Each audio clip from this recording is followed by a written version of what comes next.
My name is Elaine. I'm a 56-year-old doctor at our local hospital, a profession that has been both my calling and my refuge, especially since becoming a widow 2 decades ago. My life, outside of the hospital, revolves around my only son, Thomas, a 30-year-old who recently told me about his serious relationship with a girl named Clara. He described her in such glowing terms that I was both curious and eager to meet her. So, I invited them over for dinner. The day of their visit, I was a bundle of nerves. I wanted everything to be perfect. I prepared my signature dishes, a golden-baked chicken, sweet milk pudding, and a hearty salad with chicken eggs, amongst others. I hoped these familiar comforts would make Clara feel welcome. When they arrived, Clara was noticeably thin and somewhat pale, but I brushed off my initial concern, attributing it to nerves or perhaps a dietary choice I wasn't yet aware of. I greeted them warmly. "Welcome, Clara. It's so lovely to finally meet you," I said with a smile. "Thank you, Mrs. Elaine," Clara replied politely, though her voice was barely above a whisper. We settled in the living room for a bit before moving to the dining room. I could sense Thomas's excitement as he introduced Clara to my home. However, the atmosphere shifted drastically once we sat down for dinner. Clara's eyes widened in shock when she saw the baked chicken on the table. Her face contorted into a look of disgust as she exclaimed, "I can't believe you're serving this. I'm a hard vegetarian. I don't eat such things." Thomas turned beet red. "Mom, I'm so sorry, I should have told you about Clara's diet," he stammered. Clara cut in sharply, "Thomas, you're such a fool. How could you not mention something so important?" I was taken aback by her harsh words. It was uncomfortable to see Thomas being scolded like that. Quickly trying to remedy the situation, I offered, "Clara, I'm sorry about the misunderstanding. Perhaps you'd like to try some of the other dishes? Do they have any animal products? Eggs? Milk?" Clara interrogated, her tone accusatory. "Yes, they do," I replied, feeling a growing sense of unease. She slammed her hand on the table, pushing away the dishes. "I can't even stand the sight of them." Clara stood up abruptly and stormed out of the house, leaving Thomas to mutter an apology before running after her. Several months after the disastrous dinner, Thomas and Clara's wedding day arrived. Despite my reservations about Clara, I put on a brave face for my son's sake. The wedding, as I'd been forewarned, was entirely vegetarian. I had never been to a wedding like this before, and neither had most of our family. As I walked into the venue, I couldn't help but feel out of place. The decorations were beautiful, but the atmosphere was unfamiliar. Clara's friends, also vegetarians, mingled amongst themselves, discussing the virtues of their dietary choices. My sister, Martha, leaned over to me and whispered, "Elaine, have you seen the menu? I can't pronounce half of these dishes." I smiled wryly. "Just go with it, Martha. It's Thomas's day." The ceremony was lovely, but the reception was where things got interesting. The array of vegetarian dishes was certainly exotic. My relatives poked at their food with a mix of curiosity and apprehension. During the meal, my brother-in-law, George, a man never known for his tact, called a waiter over.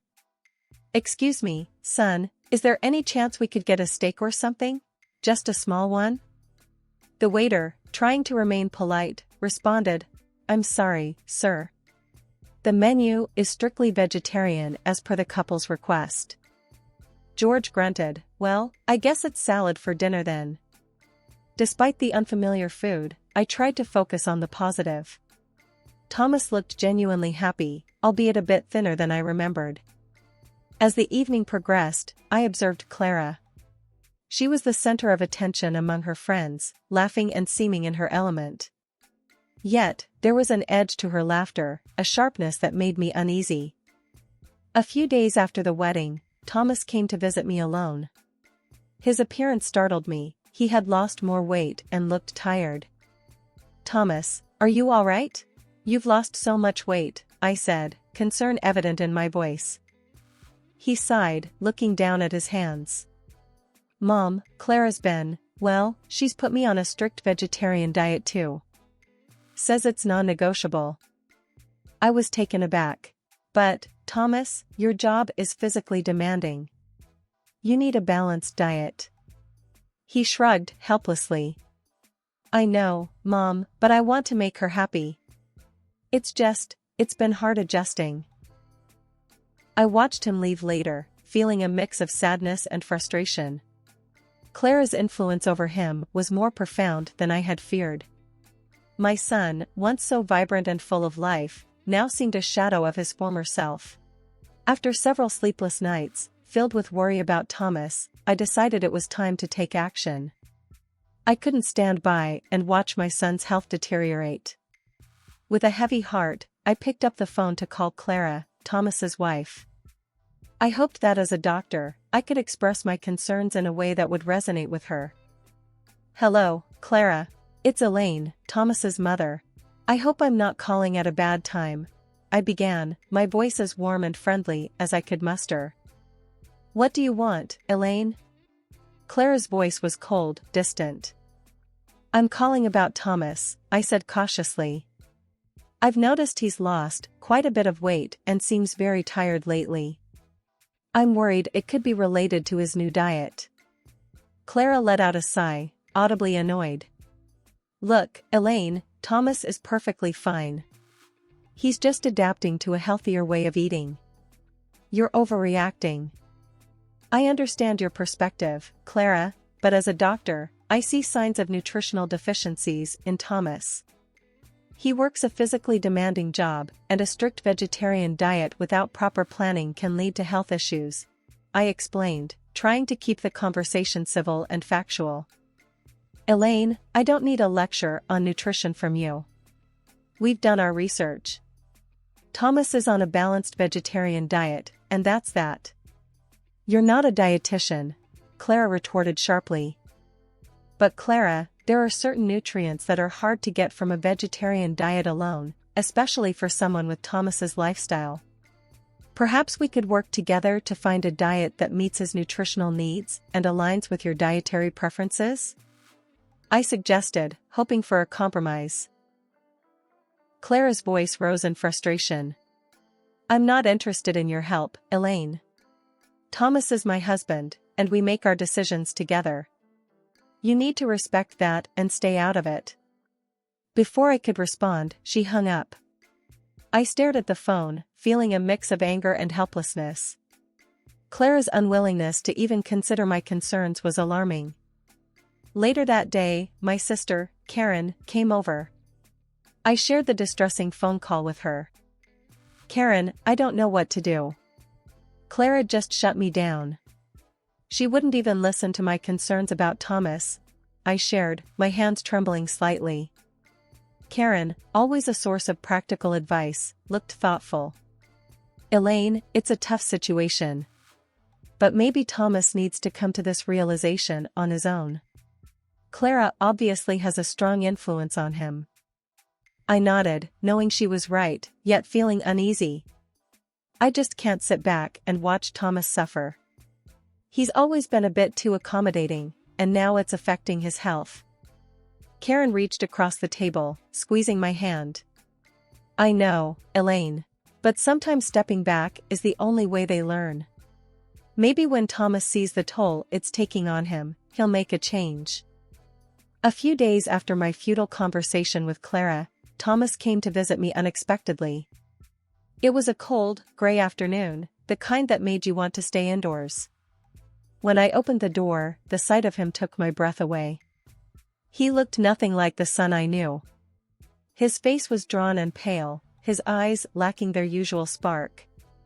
But it was the scratches on his face that alarmed me the most. Thomas, what happened to you? I exclaimed, ushering him inside.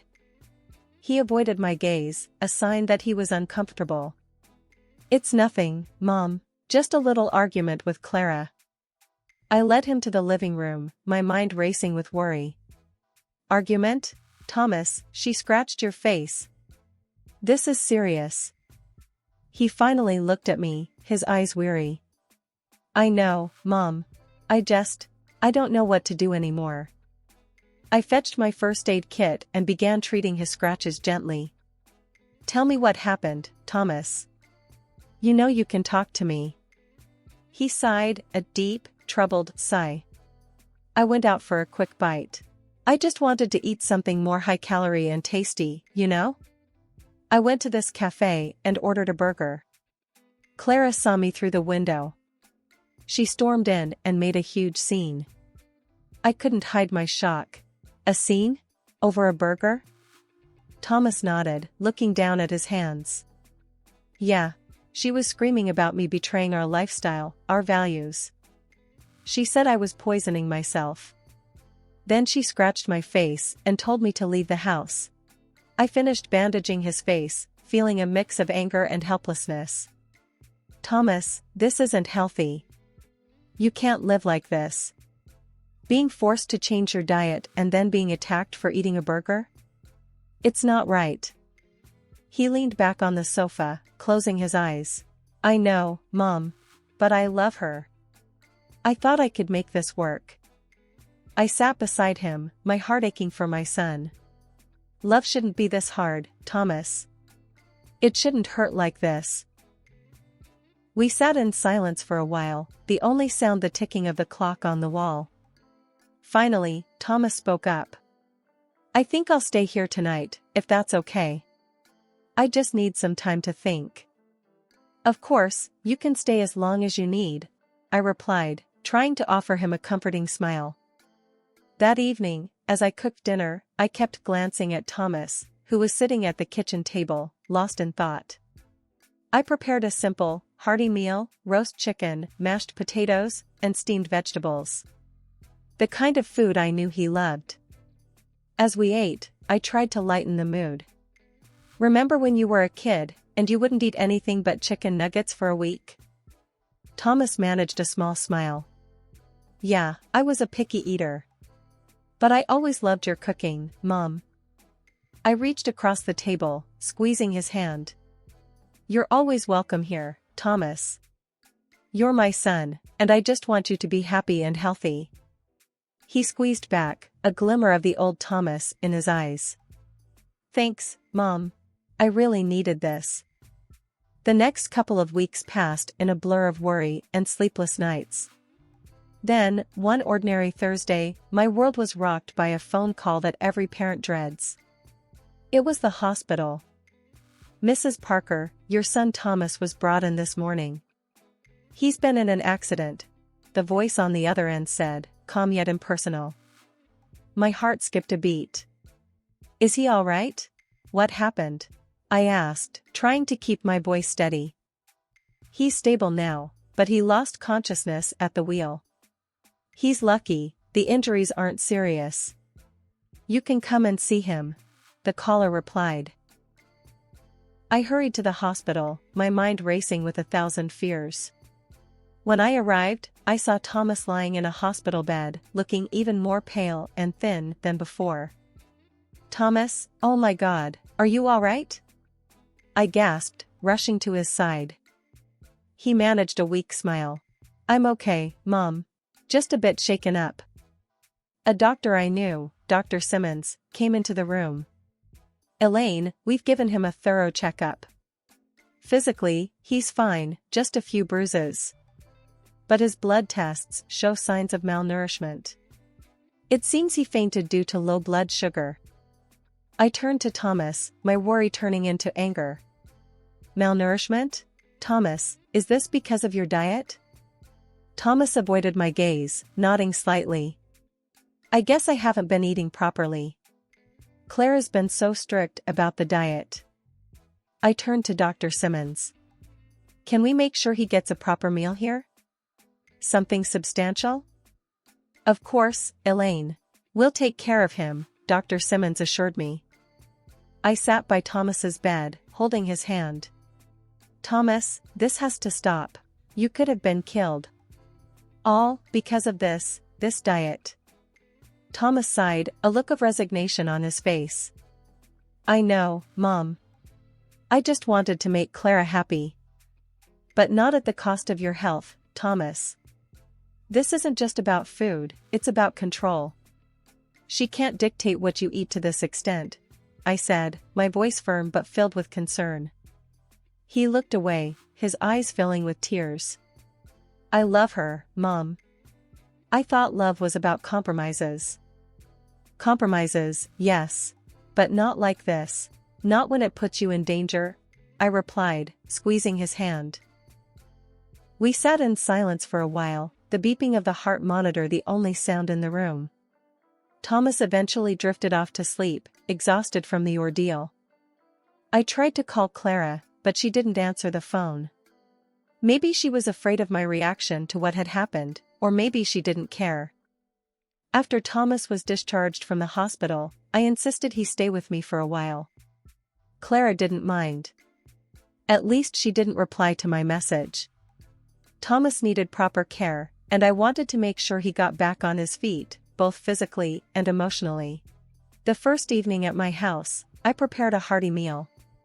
As I set the table, I could see Thomas eyeing the food with a mix of hunger and hesitation. Mom, this looks amazing, but I don't know if I should. Clara might not like it, Thomas said, a troubled look crossing his face. Thomas, right now, you need to focus on your health.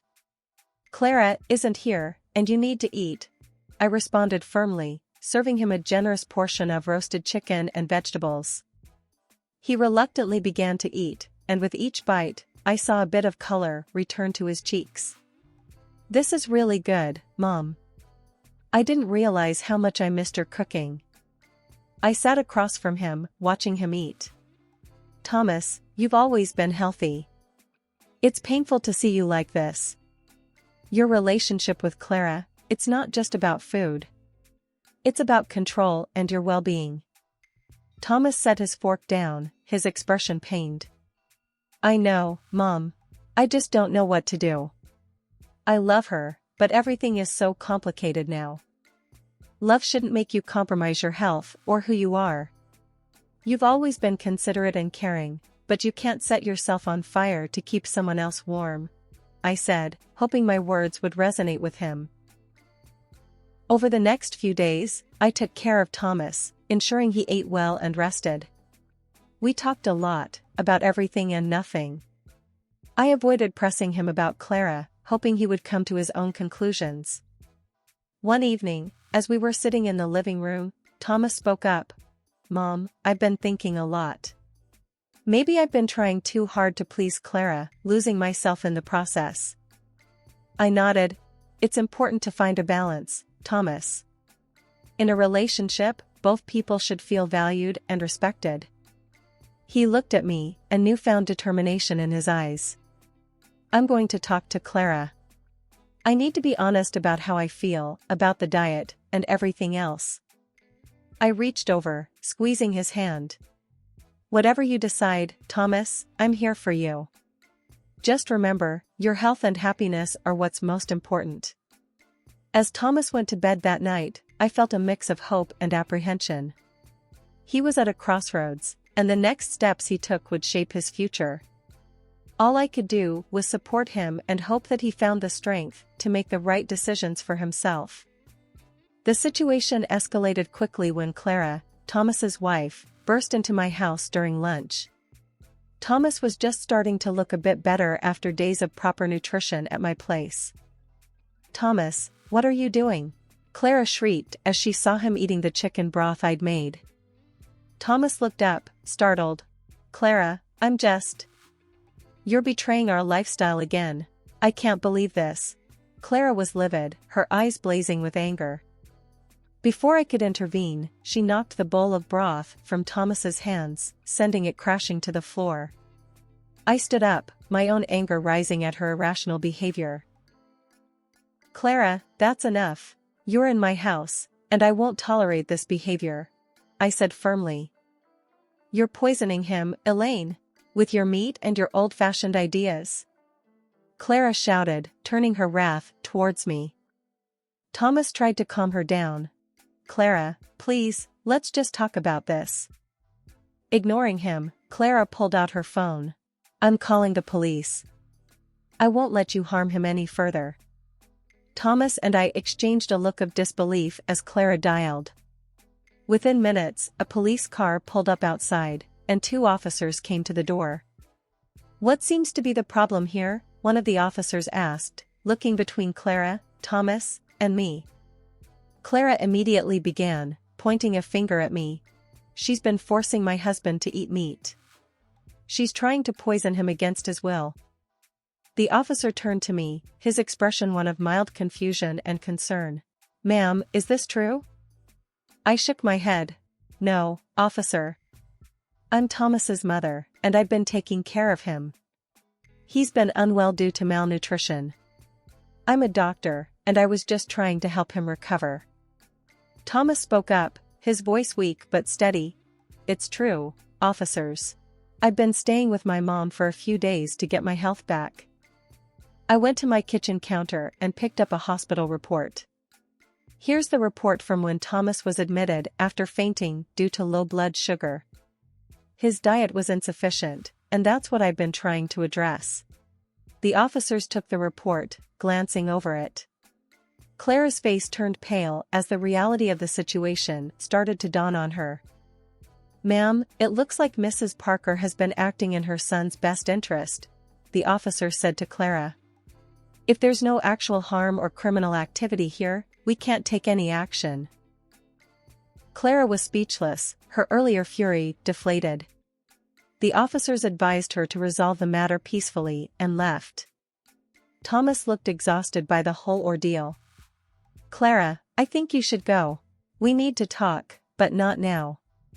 Not like this." Clara, still in shock, quietly left the house without another word. I watched her go, feeling a mix of relief and sadness. The whole situation had spiraled out of control, and I worried about what this meant for Thomas's future with Clara. In the weeks that followed the police intervention, Thomas stayed with me, slowly regaining his strength and clarity of mind. We had many long conversations about his marriage and future. One evening, as we sat in the living room, a sense of resolve seemed to settle over him. "Mom, I've made a decision," Thomas said, his voice more assertive than I'd heard in a long time. I looked at him, feeling a mix of apprehension and relief. "What have you decided, Thomas?" "I can't go on like this with Clara. Our marriage, it's not healthy. I'm going to file for a divorce," he declared, though I could see the pain in his eyes. I reached out, taking his hand. "I know this must be hard for you, but I think you're making the right choice. You deserve to be happy and healthy, Thomas." He nodded, a sad smile on his lips. "I know. I just wish it didn't have to come to this." The next few days were a whirlwind as Thomas set the divorce process in motion. It was a tough time, but he handled it with a strength that made me proud. When the day came for him to move back into his own place, I helped him pack his things. As he was about to leave, he turned to me. "Mom, I can't thank you enough. You've been my rock through all of this." I hugged him tightly. "You're my son. I'll always be here for you, no matter what." A couple of weeks after Thomas moved out, I received a call from him. He sounded different, more like his old self. "Mom, I wanted to tell you that the divorce has been finalized. And I decided to take legal action against Clara for her role in the accident." I was surprised. "That's a big step, Thomas. Are you sure about this?" "Yes, I am. It's not just about me. It's about setting things right. And, the court ruled in my favor. Clara has to pay me compensation," he explained. I could hear the confidence in his voice. "I'm proud of you, Thomas. You're standing up for yourself." There was a pause before he spoke again. "I've also started seeing a counselor. I think it's helping me understand a lot about myself and my relationships." Hearing this brought a sense of peace to my heart. "That's wonderful, Thomas. Taking care of your mental health is just as important." As we ended the call, I felt a wave of emotions. The past months had been a roller coaster, but through it all, Thomas had found his way back to himself. He had faced his challenges head-on and emerged stronger. The future was uncertain, but I knew that whatever it held, Thomas was now better equipped to face it. And as for me, I would continue to be there for him, his steadfast support, as I had always been.